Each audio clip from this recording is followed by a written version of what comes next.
Hello! So today's lesson is comparing and ordering fractions and mixed numbers.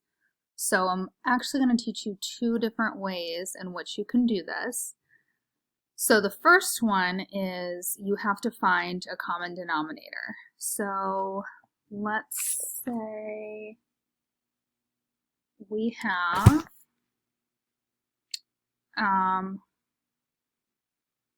3/4 and 5/6.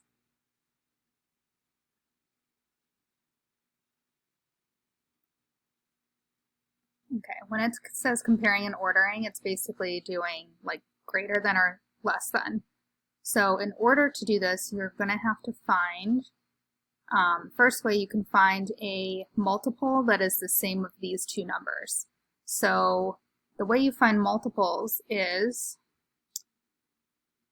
remember you do this when you're younger and it's like 2, 4, 6, 8, 10, 12, or 5, 10, 15, 20. Those are all multiples.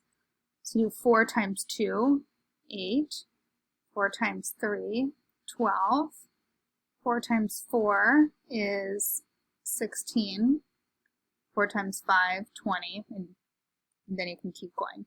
6 times 2 is 12. So we actually already have a number in common, so we don't have to keep going. So we have 12 in common. Okay, so 12 is going to be our denominator. Oops. So we have 12 as our common denominator because it goes into each one of these numbers. Okay?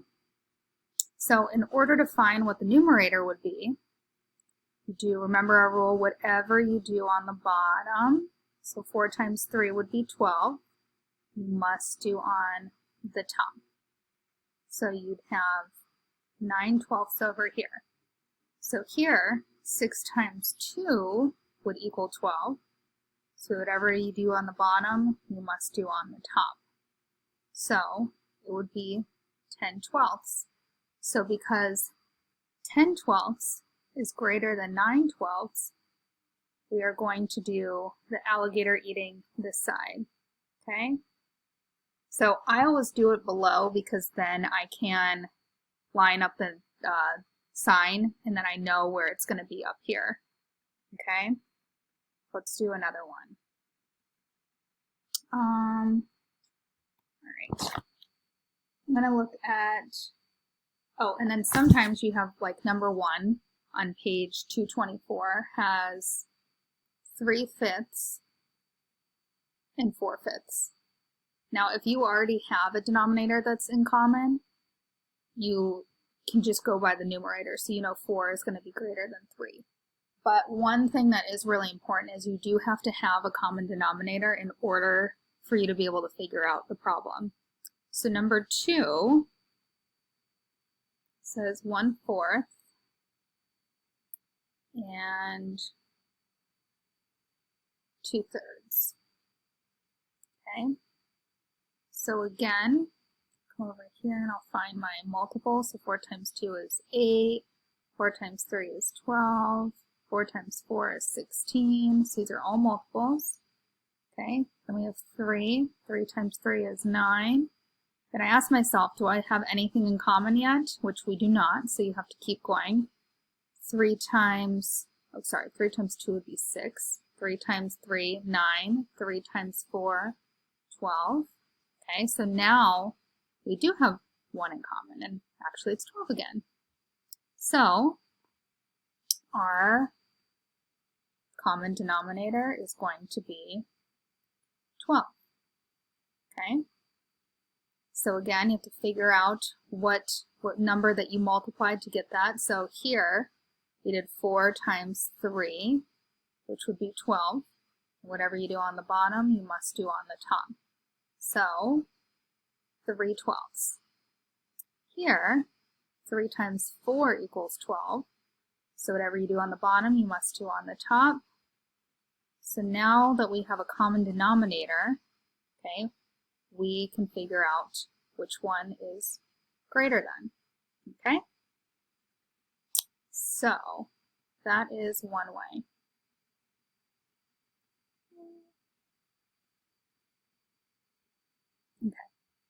Now the next way I'm going to show you is, and you can choose whatever way that you want to do, is you can multiply the denominators because that is going to help you get a common denominator. So let's say we have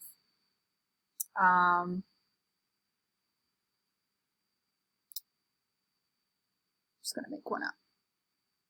1/6 and 1/3. Okay, so one thing you can do is you can take this number and this number and multiply them together. So you know 6 times 3 would be 18. Okay, so you can do 18 and 18. Okay, so you can have a different one, because if you were to do it the other way I just showed you, you would know that the lowest number that they have in common is 6. So you can either do it the way I just showed you, or you can do it this way. You're going to get the same answer. So 6 times 3 is 18. Whatever you do on the bottom, you must do on the top. Okay, so we have 3 over 18. Here, whatever you do on the bottom, you must do on the top. Okay, so we know this side is going to be bigger. Okay, now again, you can do either way, whatever way that you prefer. Sometimes you have ones though where you're going to have a bunch in common. So you have, if we look at number 3 on page 224, it has 2/3, 1/4, and 9/10. And then the directions want us to put it from least to greatest. Okay? And it's also really important to note that, because if you end up doing it the opposite way, or you didn't read the directions completely, then you would end up getting it wrong if you put it in the wrong order. All right, so you can do it again one of two ways. You can find what number they have in common this way, okay, by doing the multiples. All right, or you can multiply them all together. So if you did 10 times 3, which would be 30. So I did 10 times 3, which is 30, times 4, which is 120. Okay, so you can do it this way where you find the multiples, or you can do it this way where you just multiply them all together. Now, I find multiplying them all together when you have multiple ones that you're working with is a lot easier, because if not, you're going to end up going on for a while to find one that all 3 have in common. Because even if you look and you go, oh, 3 and 4, they have 12 in common. 12 isn't in common with 10, so you have to keep going until you have one in common with all 3. Okay, so I'm going to use 120 as my denominator.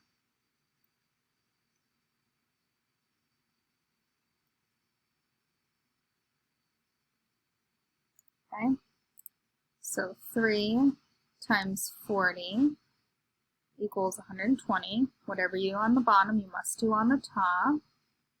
So 2 times 40 would be 80. Okay, 4 times 30 would be 120. Whatever you do on the bottom, you must do on the top. So it's 30 here.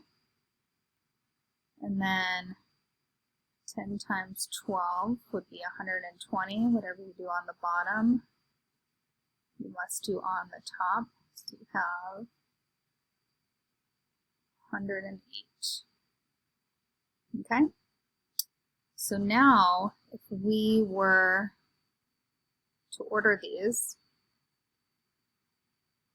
least to greatest, and we were to write them all out here, we would have, smallest would be this one here, okay? So I'm going to put x over that one because I know 1/4. So I've used that one. Now the next one would be 2/3.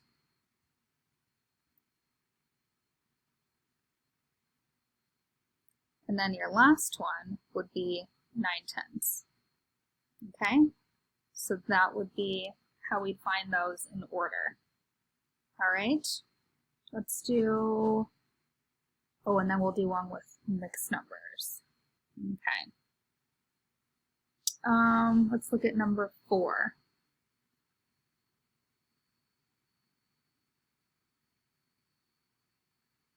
Okay, so we have some bigger ones here.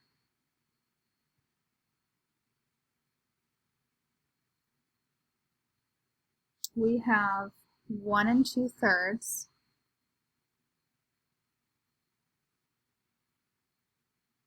2 1/4,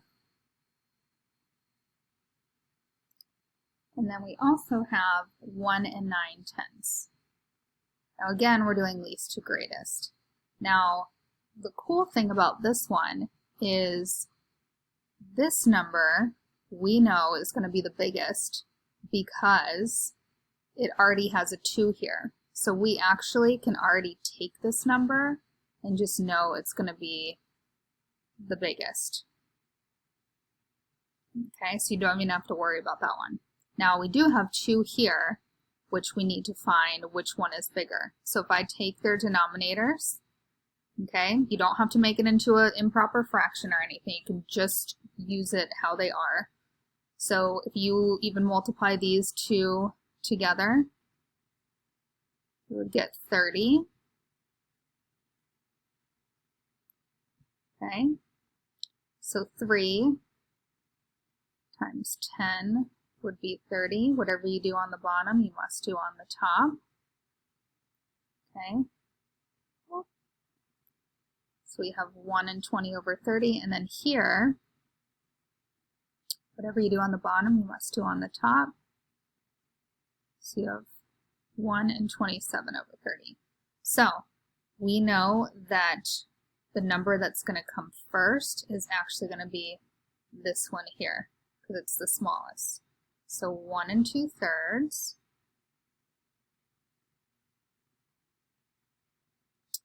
Then we have 1 9 over 10.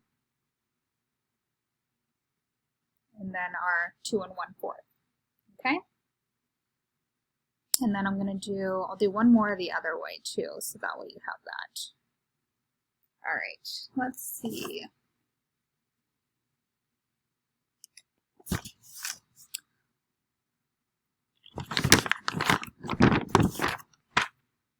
All right, let's do